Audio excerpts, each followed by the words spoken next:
manenya high. O gospel artist be na pe wo tu no de wo. Creating. Yente mu nka na mo paniema ma yate aya na ma mo mfa niema bi sei mu nyamedwuma na nim fom. Na mpese meka bi beto ya mama ka bi. O Bible say wo niema nyina ho kwa nyina nyina. Do o ba ya te na o pe bibia me ate wo ka. Aya ma mo mfa gospel na nim twitwi fom. Afekwa na wo say wasem. Afa na wo say wasem o gospel artist a wo bodua. Wo pese me no ye gay na me no anye gay a. Ona me na aka kan sem hunu. Me say patame sika 200 million ena nkoko mienu nkohia crate mienu wa man penfo ne mahia se ye daada me ena ekina wo ya me drop on mo me kai me bo wonwom na bon mo kai ma mo bia wu ni pakora wo ye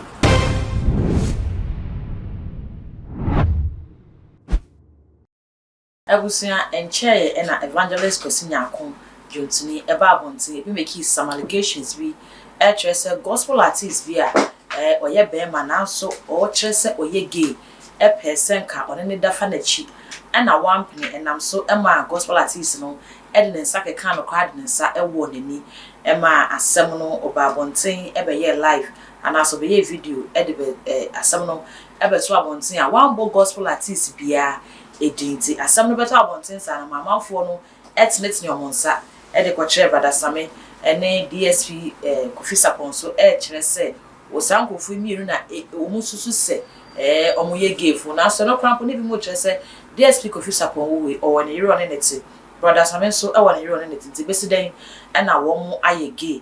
na abusia asemi si ye ne enim se ye nte hwe ye hu hwe nti na nka enim se asem na kwa akoda se enkoda brother Same ababekasa afa asem no amare fi se too much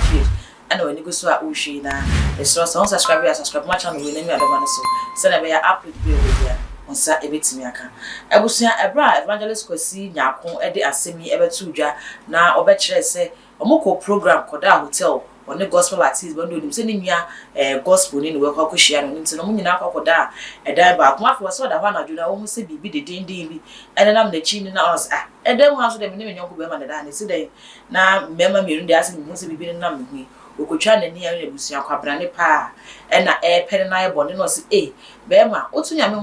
honwom so de ade ya wo ye de enkyere santi mempene ma one me enye sade ya pese one me yenu nti evangelist Kwesi Nyakon amma kwan ama gospel artist kro na o mo ni din ye no eno no anye ne a opese one ne ye no eno ana so okokan ya gospel artist no ebehia ne kwam kobo na ode ne nsakra ekowo ne nima ne ye kokko de be kyerega na fu nyina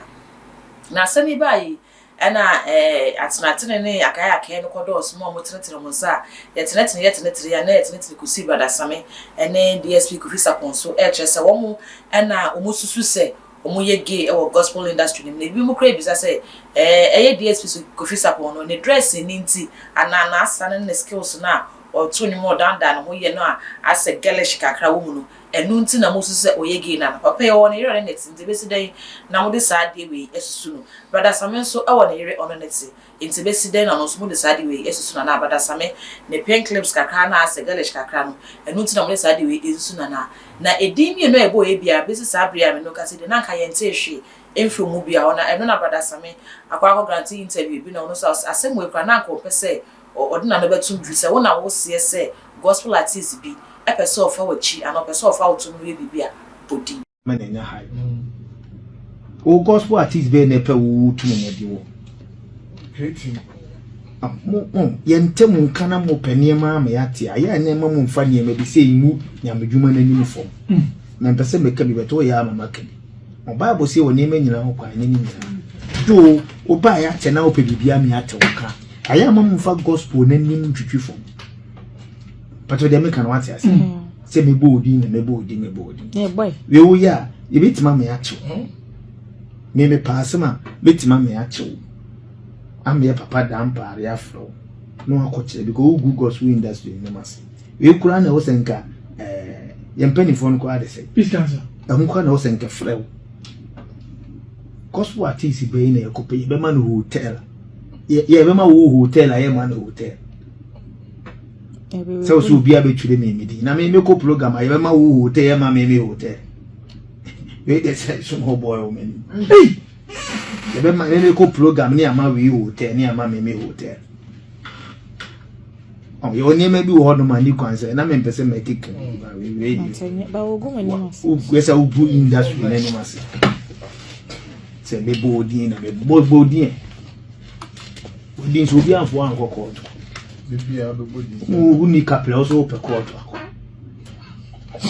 ni me bi wa me pese me kike na obi dey be family join na ya ma hotel ya ma na ese bedamentin o gospel ati be ni local program ebe ma wo hotel e just any pako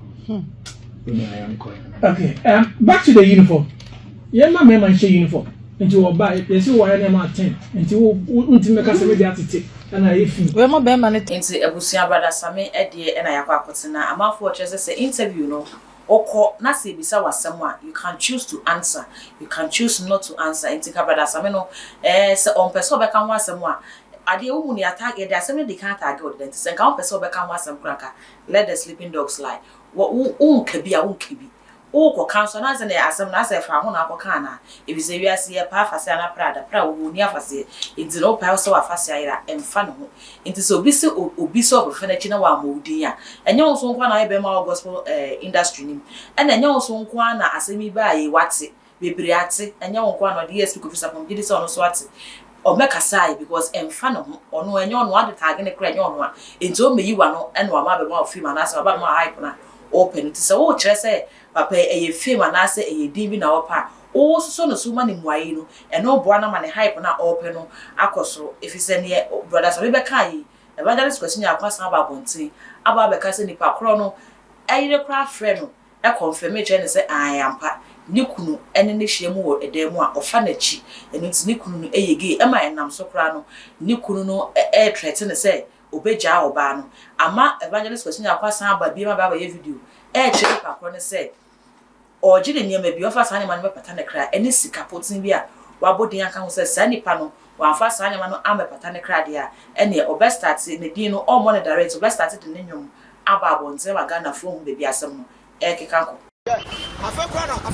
afekwa na wo say wasem afa na wo say wasem o gospel artist a wo bodua wo pese me no ye gay na me no anye gay a ona na akeka nsem hunu me say pata me sika 200 million ena nkoko mienu nkoshia crate mienu wa man penfo ne machia se ye daada me ena ekina wo ya me drop on mo me kai me bo wonwom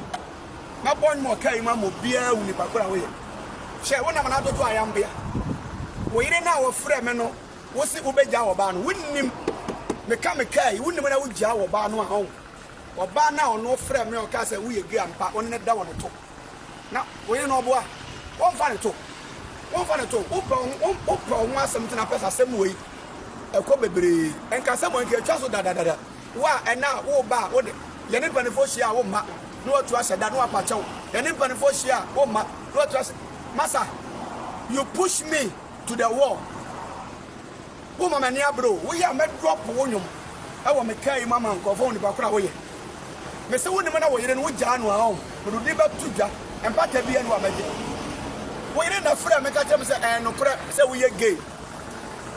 ne enu nto so oba no wo gya no e ka kan ya ho se ai entina me wade ya me yire gya me no awade gya ya de enye nuso awade gya ye enye nuso me yire ma ye ne bone man fa na chida what you say eno de ye sorry awade gya ye e ye sorry bible me bi siye ye na nam ahemfo panifo bi kra gya na yire enti se sabio me ye ne ma gya ya ya sema wode ka but I'm telling you, say, Masa, we are not born in one came say, I'll drop your song, the car, and somebody's. I'm not flowing the park away. I don't know, yes, sir. I said, Maba, what they got company for them, I am for, and they are so funny. The share first one, Wama, second one, Wama, the beer must the beer and the beer became. Masa, and for me, Niagro, gay now we are not. Mr. Mama Wajai, not too much, Wajai. Say we are gay, we are Trumudini, we are Trumudini. Gospel artists, we are Trumudini. Massa, I want a guy idea, they be a Macassa. Obuha, or say, Obia, what I know, funny rich and who did not. And you big that. So also be a funny rich and who did not. A man can be that. Now, our dear moon summer woman, Minia, se uwura ma nka bo se no tie na man for credit koku menu atem oja wono kan la ja no bia befa no we di we atem awore jaye e news news wa we ye game num tunia wo bo nyame ho nyum wo so microphone ma ase ayi atemu daba wo befa me to be ma brem na de befa me to amam pene no ena ye news Inti ebusia evangelist kwesi nyakon so e dia wasan e dia beto abontin na eno na o kire se